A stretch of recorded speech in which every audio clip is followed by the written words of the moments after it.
Hello, my friends, and welcome back to the Brightworks, where I hope you're having a great day. I was thinking to myself, I always say that at the end of the video, but how many people am I really reaching then? So I guess I'll say it right now. I hope you're having a great day, or afternoon, or maybe an evening, whenever you're happening to watch this. I hope it's a great one. I hope it's a great one. Whoa, okay, well, anyways, clearing the screen there for everyone's viewing pleasure. I hope you've got a little snacky or a drinky, or maybe if you don't, hit the pause button and go grab yourself something to enjoy, because today we've got a slightly longer game on All That Glitters for everybody's amusement. Spawning in the southwestern side and representing the blue team, it's going to be Stiff Bickies.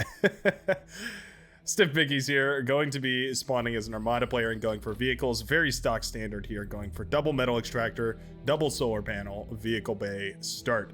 Spawning in the backline position, and this is the most likely position we see to go for an AFK eco build. The player that typically, until the 20-minute mark is just staring at their base, maybe occasionally looking around the map, checking to make sure that they're not going to be immediately overrun while they build a 3rd, 4th, 5th, or 6th advanced fusion reactor. Representing the red team all the way across the map, almost in the same position, but actually not quite. A different position. I'll explain the differences here in a second, but it's going to be Top Dog. Top Dog definitely has that dog in him, as he's gone for 3 metal extractors and 6 windmills. A much more Brightworks friendly eco to go for here. a much more Brightworks centric eco to go for. Going for a bot lab into a constructor and some res bots here, trying to get out as much resurrection and reclaim power as possible. Repair power too, I suppose. Playing as a Cortex commander as well, so we are going to have access to that. Today we were messing around on stream. It just reminds me that we were messing around on stream with the Cataphract mod that turns them into the Star Wars droid tank, which is just chef's kiss. Really, really beautiful. That was all posted in the Discord in case you're interested in joining up. I will have a link down below in case you are interested. Feel free to go join the lovely Brightworks community there as well. Also streaming on Twitch now intermittently, Thursdays and other times that are fairly random, I suppose. But that's Brightworks TV. I'll be sure to include a link down there as well in case you're interested. Anyways, I think that's enough talking here, because our early game is just about ready to get underway. I am really loving these new vision circles. This was a suggestion that one of you made down in the either in the comment section or the Discord. I can't remember exactly where it was, but either way, these vision circles are great. They actually highlight so much information about exactly what each player is seeing. We kind of can intuitively understand exactly what everybody is actually looking at here. We know that the blue player here is getting a fabulous scout off on the red team, finding both Honshu and Toddfather. I invite you into my home. I treat you like family, and this is how you repay me.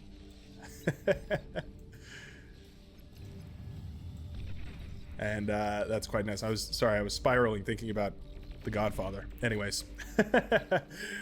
Nice. Manages to scout the entire backline here. If we actually switch into citrus fruit vision, we can see he didn't manage to find the frontline players, but you can actually glean exactly who is going to be playing where here, because we found everything except for one color of player.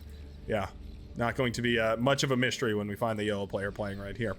That being said, it is sometimes often difficult to make that discernment when you're in the heat of a match.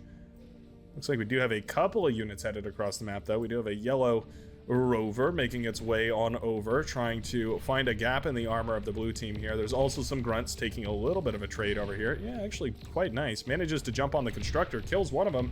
Could kill the mace right there. They do kill the mace. Down to a rocketeer, not exactly the pinnacle of shutting down grunts here. Mace quite a bit better at doing that job, although also not perfect at it. Oh. The stutter step micro. Okay, well. He had it for a second, then he lost it, and that's okay. Still very nice, and that's a good amount of damage there by Honshu. That's actually really nice. It slows down the constructors that we're building forward here. It's quite a bit of metal down the drain, and all said and done, I do quite like that little run by of grunts. I think they definitely got their values out here. Very important, and I'm noting this because I'm seeing it, but very important here to make sure that you're contributing to the front line when you're playing as this backline player. You really can't afford to just go full eco. You have to make sure that you're constantly trying to support your teammate however you can, and it looks like that's exactly what Toddfather is up to. Very nicely done. I love to see it. Hangman pushing forward here with his commander, but he doesn't have his units to support him yet, which actually is kind of dangerous. Very easy to lose your commander in the early game here, especially when you're going up 2 against 1, because oftentimes your enemy might field a couple extra units than you expect, and suddenly you can find yourself lacking in firepower, defensive or offensive, and, you know, lose a commander or two. It's a risky gambit, but it looks like with the auxiliary forces here of Gruju, Hangman will manage to hold on over there. 01 Hex. We'll just call you Hex for now, our Lavender player. Going to be holding on with a bunch of blitzes, going up against Janices, so we need to see some splits. Yeah, not bad. I mean, that hurts, right? But no deaths, which means the commander can, of course, repair all these back up to peak physical condition, and we'll be able to hold on once more. Teaspoon here doing a great job of pushing forward and claiming these metal extractors, though. That's nicely done, claiming that one. I believe that's a 3.2 metal extractor, so it's a little bit more valuable than any of the other ones. Having a bit of a rush in my English, been speaking all day long, so pardon me if I'm starting to slur my words. It's nothing but the Pib Extra flowing through my veins, keeping me awake currently. Honshu here, up with back against the wall, so to speak. That's kind of the role you sign up for in that position, although typically you're kind of forced into that position. I wouldn't be surprised if that was sort of the role that Honshu was stuck with as everyone else loaded in before them. That tends to be the way that this map goes. We are going up to T2 back here. It's good to see. Stiff Bickies going up to T2. 6 minutes in. This T2 is a little bit behind. Commander was eaten up here. Solar panels could definitely be eaten to finish up this lab. I think, it's 465 metal and solar panels, and yeah, more or less. 4, 5, 6, 7. A couple hundred metal off, but certainly by the time you eat up those solar panels, you'd have enough metal in your bank. Either way, though, T2 will be coming up here shortly. Ants in my eyes. That's way worse. Ants in my eyes. What a horrible, horrible perspective. That's just... Anyway, ants in my eyes.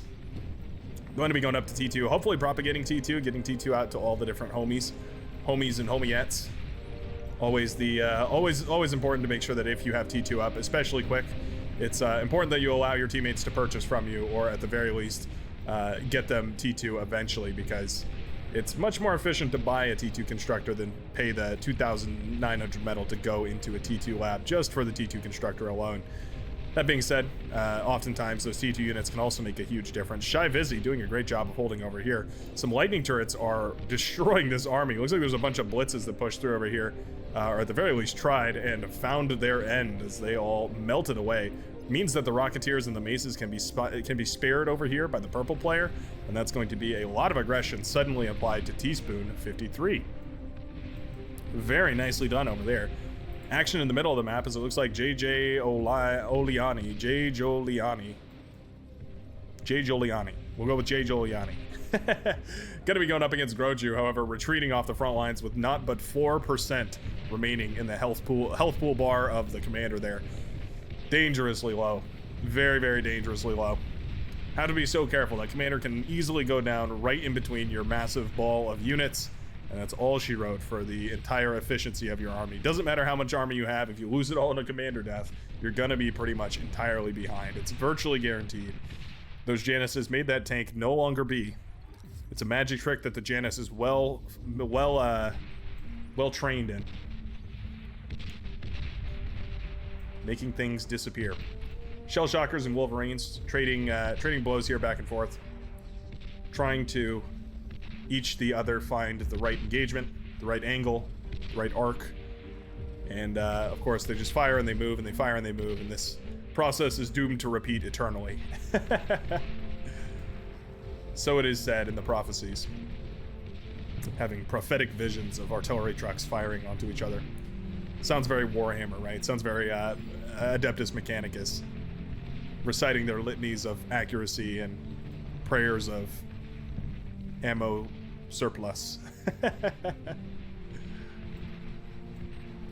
Forces being built all over the place, and eventually we are getting into that T2 stage. Yeah. We're a little bit behind the schedule. I feel like typically we have T2 up a little earlier. Chalk it up mostly to lot of T1 units being out on the field. Oftentimes the earliest T2 units can make the biggest difference, and so I'm keeping my eyes well peeled for whoever manages to pull out T2 the quickest. Metusa has already got T2 out. Looks like as well our top dog over there has T2 built and running. Toddfather has not gone into T2, just T1 production here, and I think we desperately need to get a T2 constructor over here to help our lane for the red players here. Likewise for the purple players, the purple and the blue players over here. However, they seem to be doing quite a bit stronger. Yeah. Shy Vizzy with an excellent static defense right here, and I think that is, on one part, the failure of Dothmai Nugs to fire these artillery consistently. I think if these artillery are constantly firing into this choke point, eventually these turrets are going to go down. However, of course, that takes a little bit of micro, and sometimes it's very difficult to pull off. It's a big ball of missile trucks. Yeah, we're looking at a cool 2,500-ish metal and missile trucks. We're certainly getting to those numbers that can start to actually do some serious damage, though. We can start to think about firing at tanks and other sturdy structures and melting them down relatively quickly. 1, 2, 3, or 4 volleys just to bring down tanks here.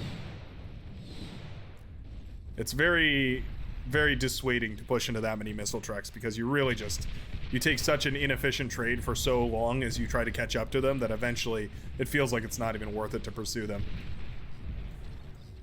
Dothmai Nugs is eating off the front line, which is quite nice. Talk about static defense, though. We've got quite the queue over here. Gauntlets, heavy laser towers,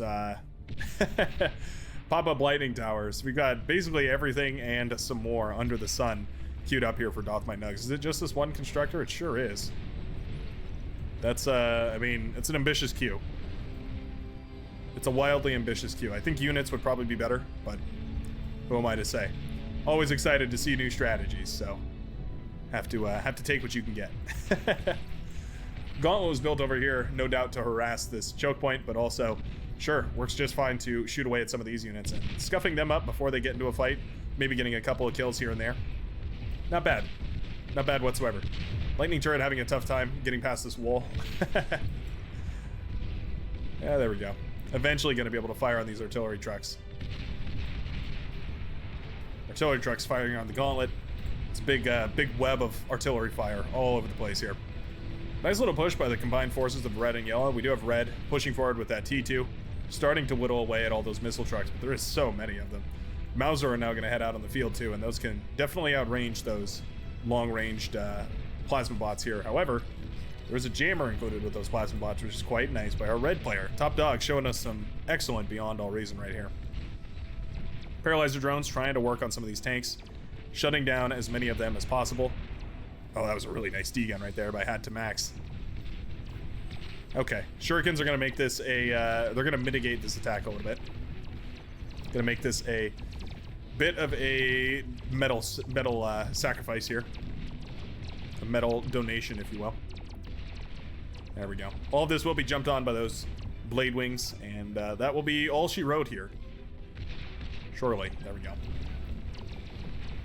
I'm a little surprised to see more units being pushed in here after they were just shut down by Shuriken. I feel like that's a little bit inefficient, but c'est la vie. Need to micro these Shurikens a little bit. I think they're all just, yeah, they're all targeting one tank. Would have been a little better if they just all had a fight command. These tanks will manage to get away. Oh, or maybe not. Well, okay, never mind. They will be caught.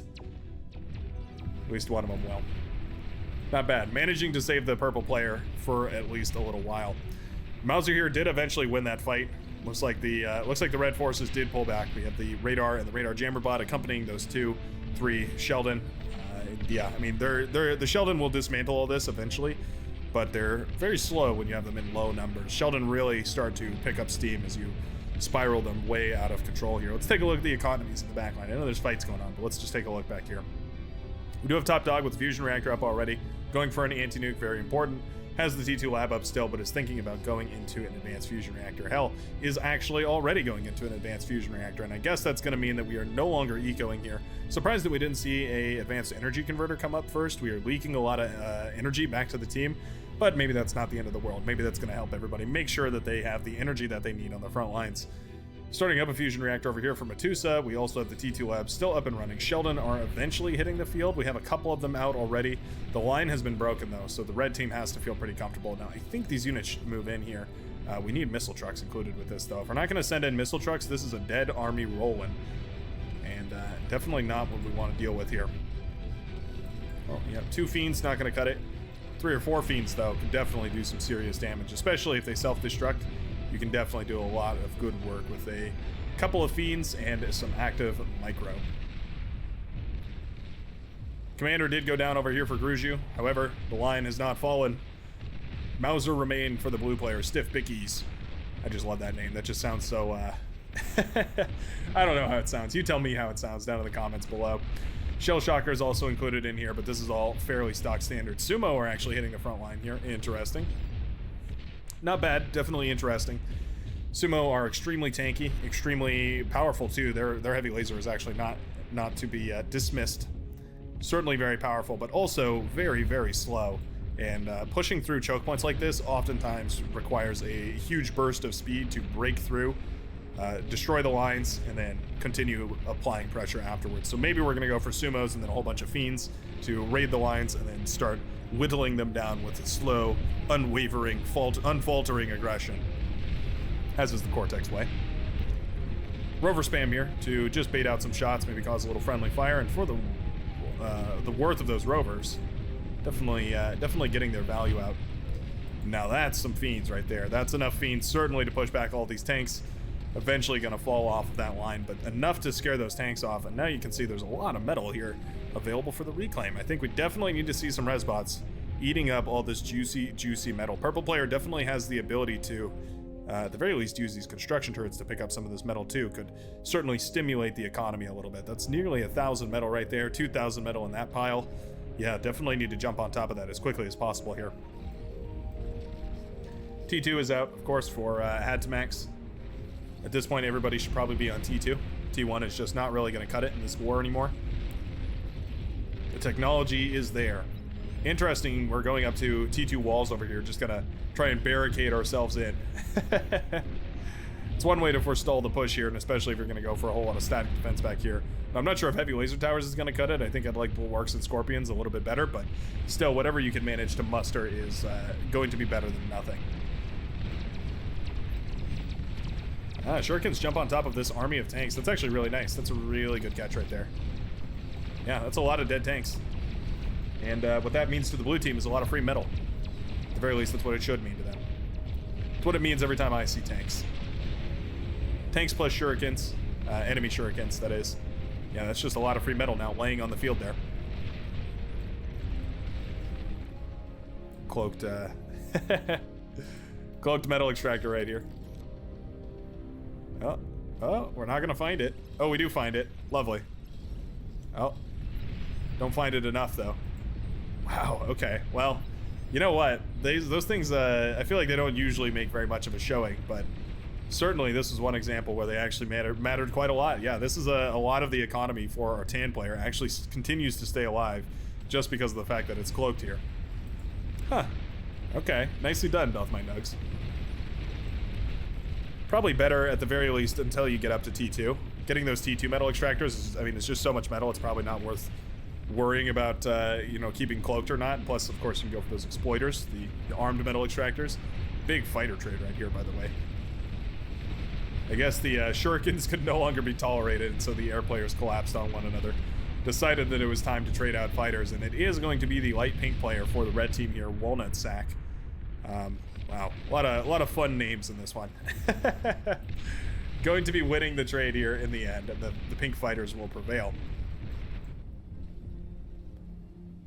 Second fusion reactor coming up for Citrus Fruit, the blue team air player. I have a feeling as soon as that finishes up, we're basically going to be able to jump into fighter production, full-blown fighter production, and numbers will start to meet back in a equilibrium here.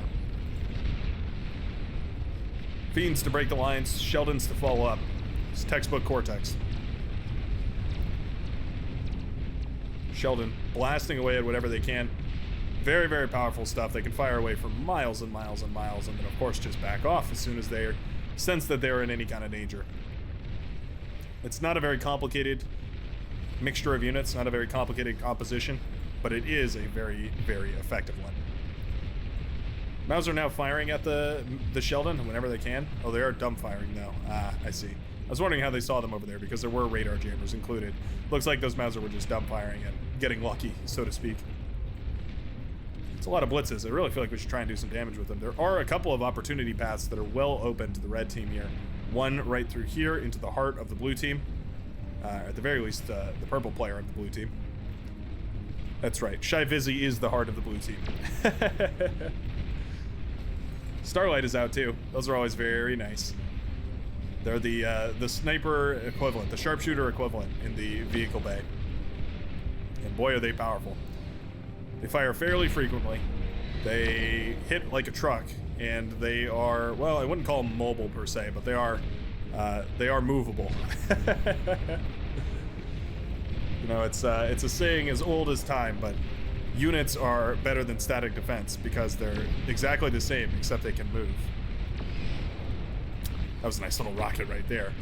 Very, very nice. Persecutor will be built right here. Don't mind that one bit.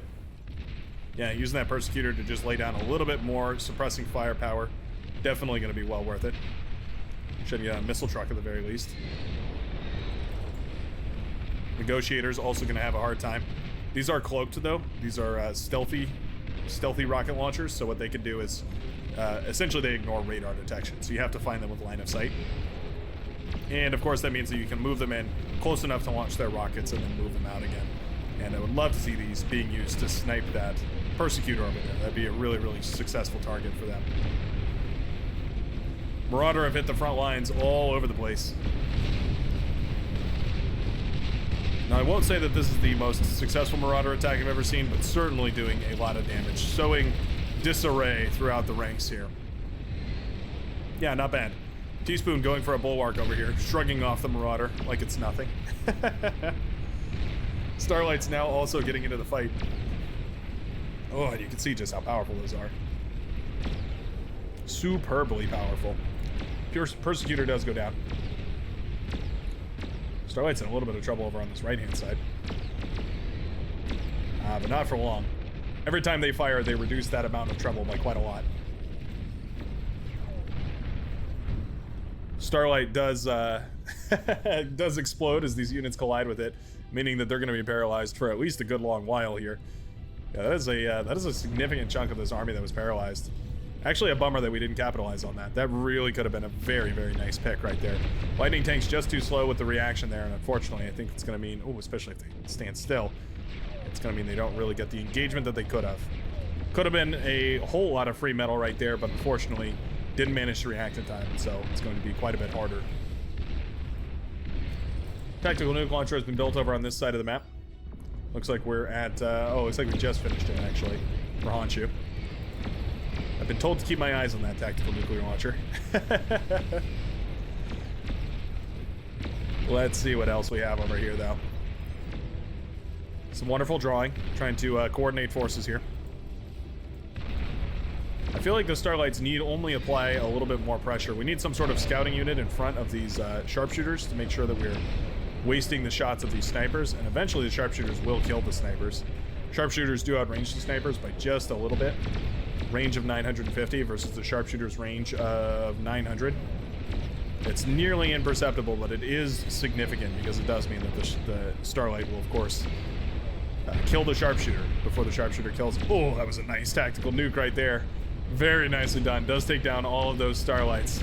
I see why I was told to keep my eyes on it. 4 kills right there, 2 chevrons because of how valuable those Starlights are. That was a very, very successful kill. A lovely missile. A missile of love, if you will. Yeah, the failure to unit spam here for the blue team is actually coming back to haunt them. Sharpshooters, of course, going to be accompanied by their tick spam, giving them essentially perfect vision, and wasting the firepower of these Starlights quite a lot. And yeah, they're gonna have a, I mean, they're gonna have a field day if they're not countered with similar tactics here. This is a significant army, not to be underestimated. That is a grand total of 12 sumos here for the purple player, going up against, let's call it 6 sumos for the, well, those are technically for the maroon player here. More typically beats less. There was a nuke that was launched, but it was intercepted by anti-nuclear capabilities. That is not to say that the entire field was covered by anti-nuke, though. Certainly if that nuke had targeted the backline here, or even some of the frontline positions, yeah, that nuke definitely could have popped off, but unfortunately, right into the back where the anti-nuke was the strongest. Looks like it went after the blue player. Anti-Nuke's been up for a long time. It's got 4 of those bad boys charged up already. Fighters moving around like noids. Is that what those are called?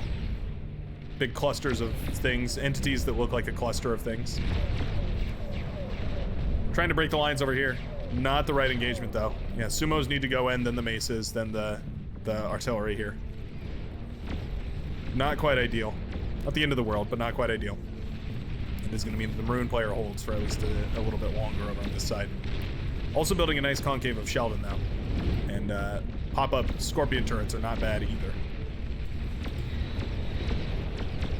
Starlights need to be separated. That one is so low, and I'm so worried that it's going to explode here. Yeah, that can be a really, really, really dangerous chain reaction. Yep, there they go. They sure do pop quite nicely, though. I have to give them that. They do detonate in a beautiful chain of sparks. So far, only 2 advanced fusion reactors back here, but it is, of course, because Top Dog is contributing forces to the front line, trying to hold whatever angles that they can. I wonder why we keep pussyfooting around over here. I feel like we either need to pull the trigger as Shy Vizzy, or we need to back off. But either one, you know, going back and forth, doing both is not the right idea here.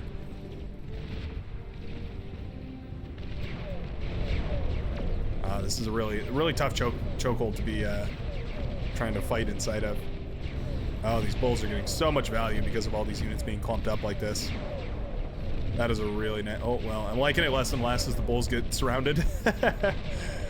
But yeah, I mean that had the gall of a nice push here. Okay. Eventually, this will be repulsed by the purple player. I do believe, anyway. It's a lot of welders coming up. Those are relatively sturdy as well.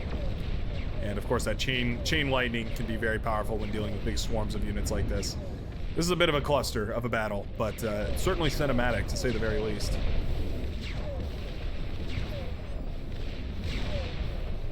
It's very epic.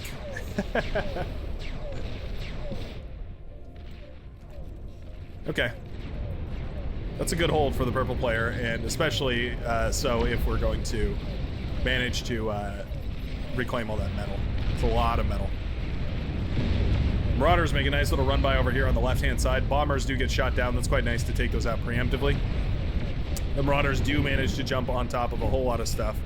Thanks, Air Player. And with that thanks, 2 of those orange fusion reactors are going to go down. Now, Orange Player isn't eliminated yet. They still definitely have a advanced fusion reactor and a fusion reactor that's 4,000 energy per second coming into their economy.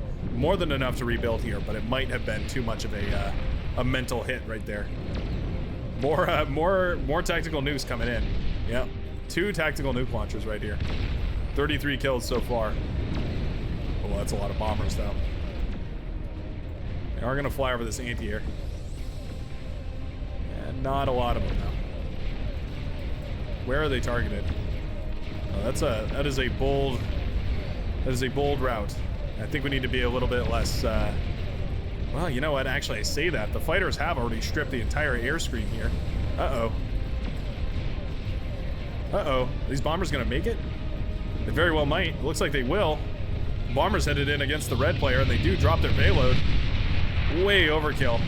And the bombers do manage to blow up the advanced fusion reactor here for the red player, taking them effectively completely out of the game here. At least for the very while. Top Dog has nothing left to his name. No constructors anywhere, I do believe, unless there's some on the front line. Doesn't look like it. That is a pain in the butt. That hurts. That hurts pretty bad. Luckily, these fusion reactors were separated enough that they didn't chain react to each other. But yeah, that hurts. That's a setback for sure. And he is going to get some cons here, and so that's quite nice. Going to try and rebuild, but for at the very least, for a good while, going to be wiped out of the game for a little bit. It's tough. You really need a way back in, and that requires a whole lot of build power, and oftentimes it's really difficult to do. That's why I urge, if you're in the late game and your teammates need build power, one of the things that I urge you to do is build just a ridiculous amount of T1 aircraft, and eventually you're going to end up with enough that you can give out to teammates to help them get back into the game almost immediately. Looks like everyone's pulling constructors. Isn't that just lovely? That's the teamwork we like to see right there. Very nicely done. Orange player recovering as well quite nicely here. Going to be rebuilding. Not enough damage was done to wipe the orange player out of the game, and of course these two tactical nuclear launchers are still available. We could see these continue to fire as well. Do they have any missiles charged? Oh, well, they are firing. There we go. Yeah, nice. These actually have a really huge range. Yeah, they could wipe out this entire front line over here of Hangman. Oh, they're going to fire at this pulsar over here. That's quite nice. Nicely done. Well, overkill a little bit, but actually I didn't think they would kill that pulsar in one hit, but it sure does. It's a very powerful tactical nuclear missile launcher. Not to be underestimated, surely. Resbots here now reclaiming all of the metal that they can here. 14,000, however, that's split between two different lanes, essentially. Still very nice to see those Resbots eating up whatever they can.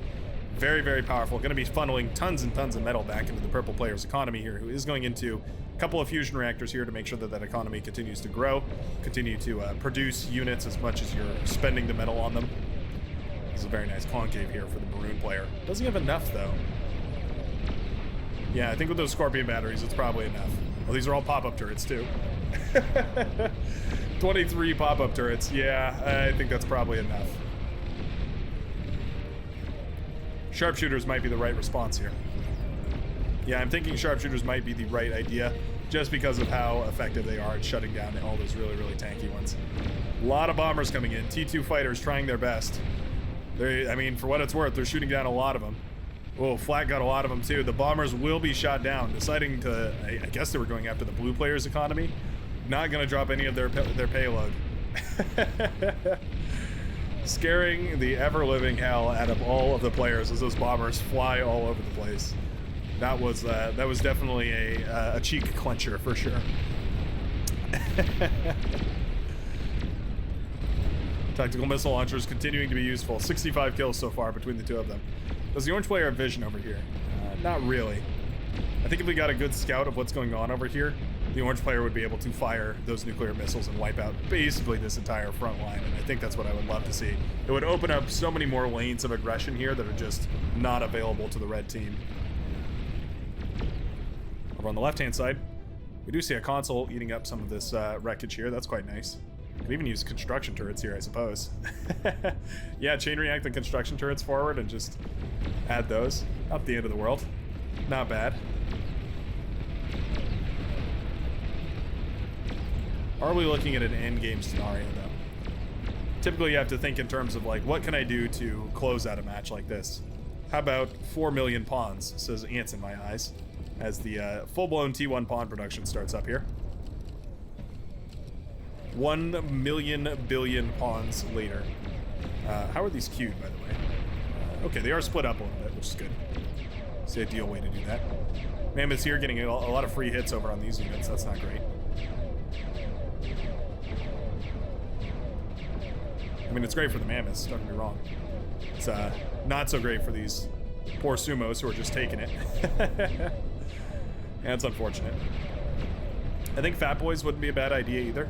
2 or 3 Fat Boys firing away into this choke point right here could be very, very powerful. A little bit of static defense too, some Persecutors maybe. Rattlesnakes, any of those pop-up plasma turrets can do a lot of work. Marauder are going to head over here only to discover that there is a bit of a blockage in their path. Yep. No, I think the Marauders should just try and kill all this. I don't think they should go around. Razorbacks as well. Try and shoot these down. It's not too hard. There we go.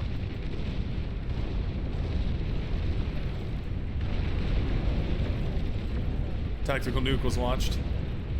Oh. Trying to dodge them with the Marauders.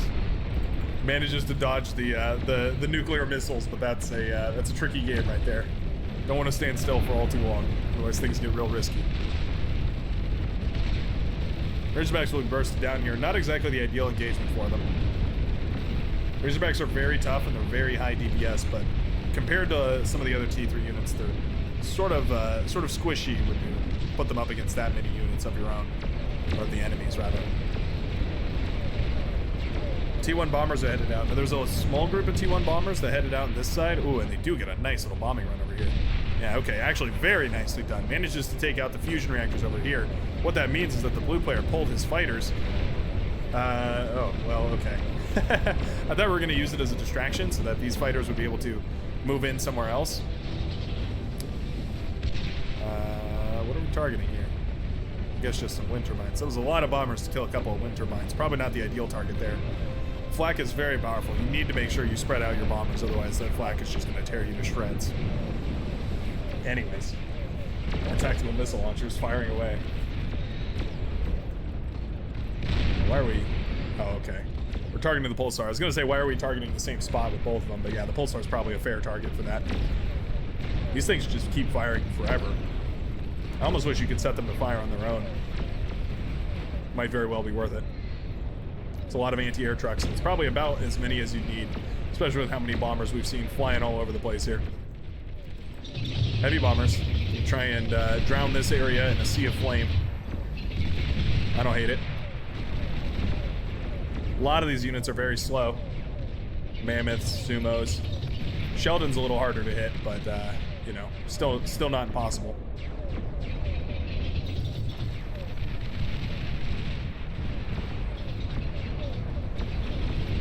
Yeah, that's quite nice. Karganeth now rolling out as well from Hadamax.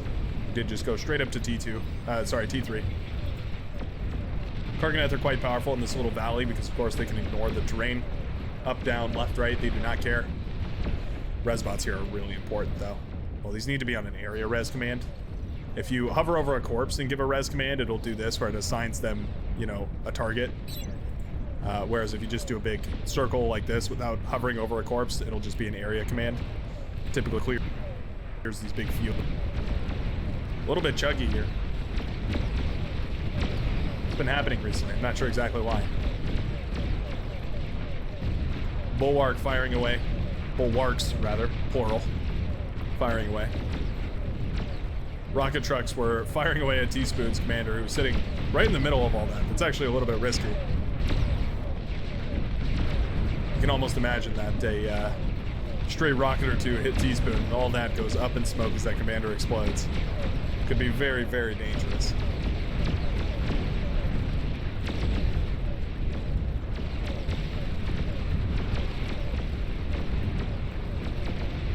This is an example of where if your spam is effectively achieving nothing, you have to consider relocating it, right? I think what I'd like to see is all these labs from yellow here. Select all of them real quick. Essentially, have them go across the face of the entire map. Have yellow pawns moving in every direction across the entire face of the map here. That way you evenly apply pressure all over the place, and it forces the enemy to spread out their defenses, right? They can't concentrate everything. Oh, that was a nice tactical nuke over here. I did see that one. Looks like finally you got some vision of this area and is going to start clearing it away with these tactical missile launchers, which are capable of that long-range devastation. Very nice hold here by Orange, coming back from almost complete destruction. Very, very nice. Likewise for Red, who is finally getting into T3 production again.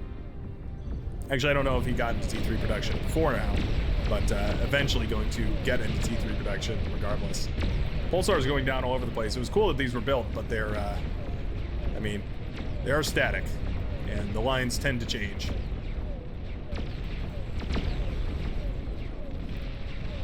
Oh, look how much damage they do, though.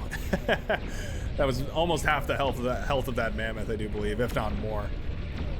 Very, very powerful stuff. Fighters are fighting. Flak is strong, though. Shuts down more than enough of those fighters to make this an easy cleanup for the blue fighters here. That's why it's important to include some flak. Make sure that you don't rely too heavily on your air player. You can see that these green flak trucks over here shooting down all those fighters meant that the blue fighters didn't have to trade out, so shutting down the bombers was extremely, extremely easy. It's one of those things that you don't really think about, but can be very important later on. T1 bombers, man. I mean, they're okay, but they die so easily to flak, and that's really the problem. Oh, that was another massive connection over here. Those missile launchers have been such a pain in the butt here for the blue team. constantly trying to fill this this area with units and static defense, but those missile launchers, I mean, they keep on firing. Proper T2 bombers now trying to dismantle this section. They do manage to kill the lab here. Gonna shut down the bulwark as well, I do believe, eventually.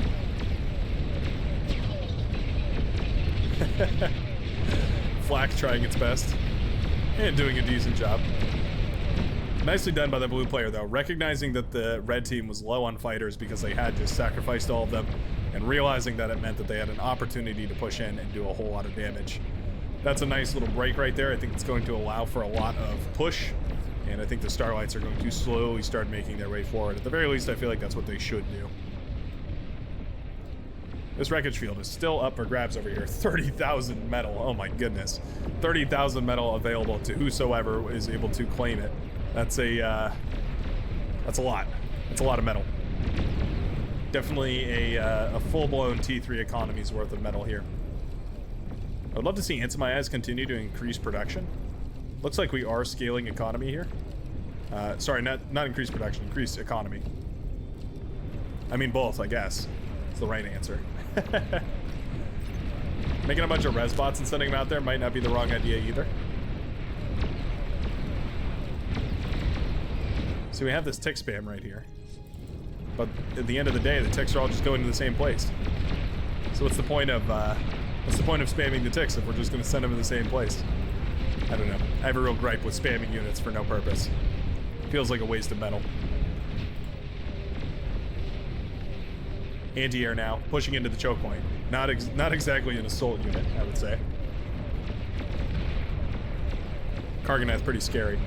And they can also go up on this hill, and I think that's what I'd love to see, is the Karganath moving up here. There's a Juggernaut here to hold the line, though. The maroon Juggernaut.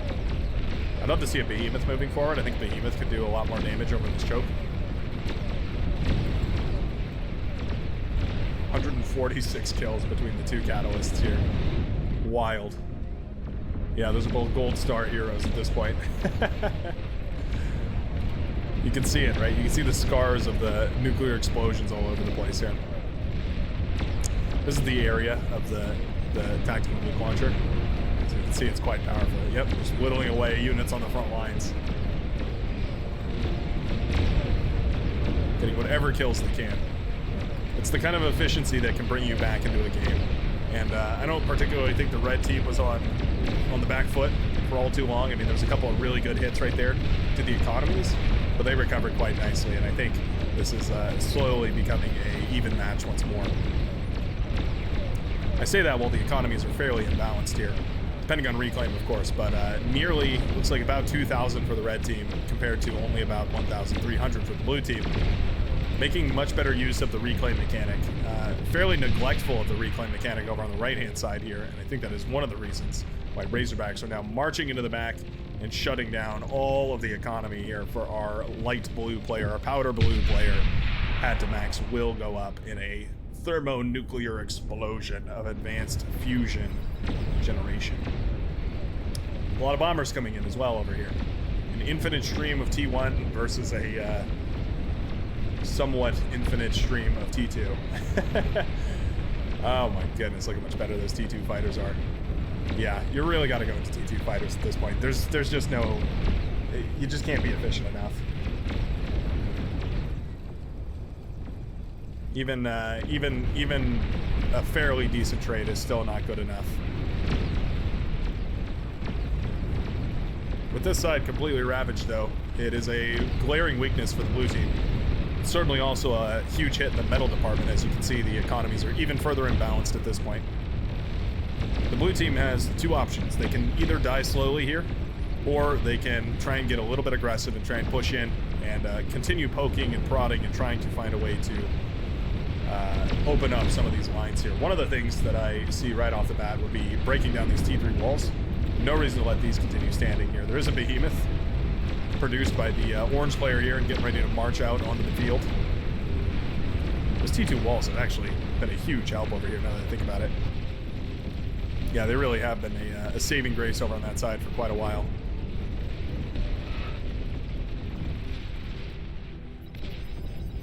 Karganath. Sorry, Juggernaut, rather. Pushing in. acting as the stalwart defense. Resbots finally spared by the blue team to go eat up over here, but it's after the team has died. feels like a too little too late kind of a situation. At this point, a massive amount of resources needs to be diverted towards this right-hand side if the blue team wants to save it. However, that just means more resources diverted away from the front lines here. And how much can you really spare? 197 on these tactical nuclear launchers, by the way. This is becoming ridiculously efficient. The recharge rate on these is pretty crazy. Yeah, they're recharging pretty quick. Wow.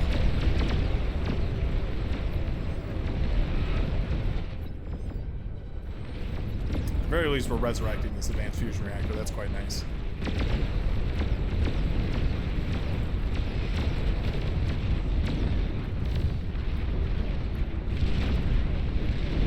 As far as cinematics go, though, I mean, this is a carnage. This is carnage incarnate.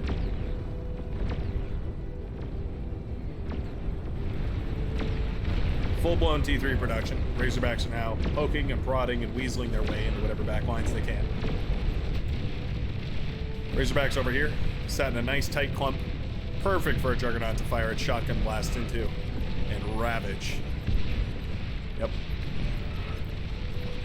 Making for a very, very efficient trade on that Juggernaut.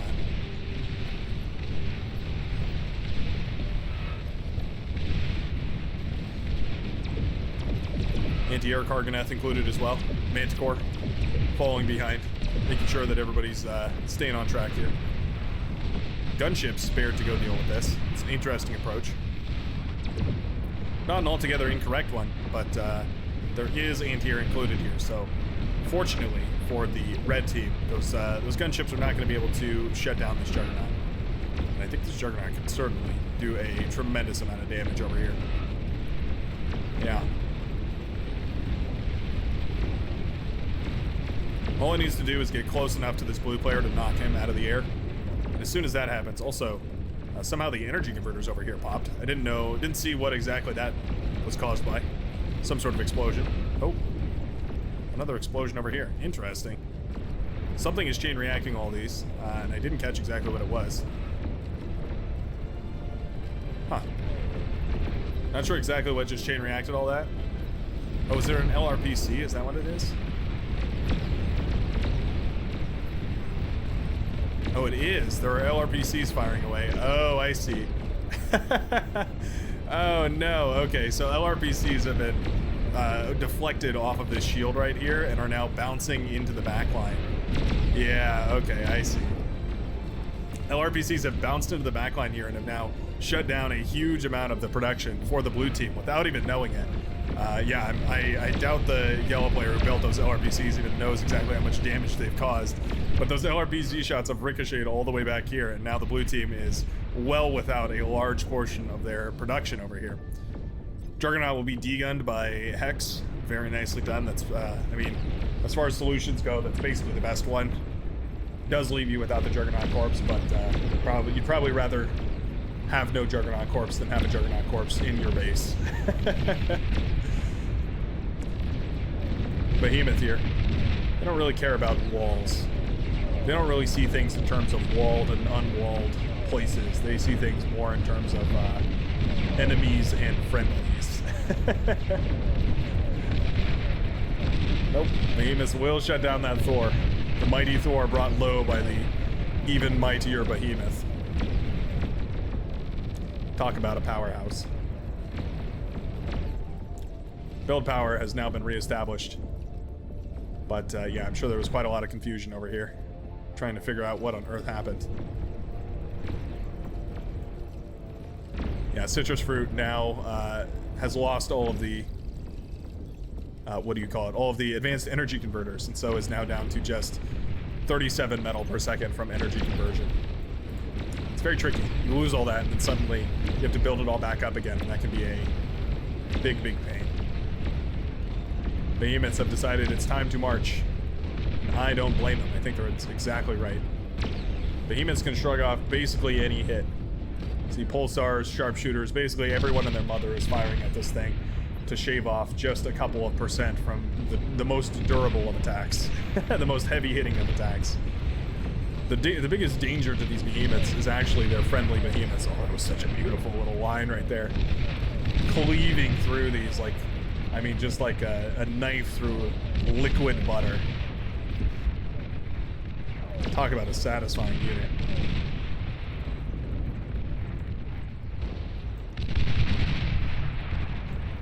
It's not quite a D gun, but it's damn close. It is real damn close. The Orange player has managed to hold the line long enough to get into proper late game production, has now used those proper late game units to break that line thoroughly. Razorback production is in full swing for the blue player, but I just don't see it being enough. Clear bombers are produced, Stormbringers are produced, everyone and their mother is produced.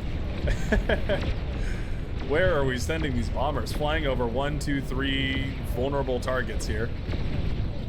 My goodness. Finally going to find a target all the way in the back of the blue team. That was hell and high water to get there, but they do eventually manage to convince the blue team to tap out of this game, securing victory for the red players. What a wonderful way to conclude this match right there. Very epic back and forth with some awesome T3 production. Just really full-blown T3 smackdown right in the middle of the map. That's exactly what I love to see. Valiant hold by the orange player over there. What did those, what did these tactical noobs get up to in the end? 282 kills total between the two of them. Absolutely wild. Thanks a ton for watching. Like I said in the beginning of the video, I do hope you have a great rest of your day. Hope to see you in the very next Beyond All Reason. Peace out, folks.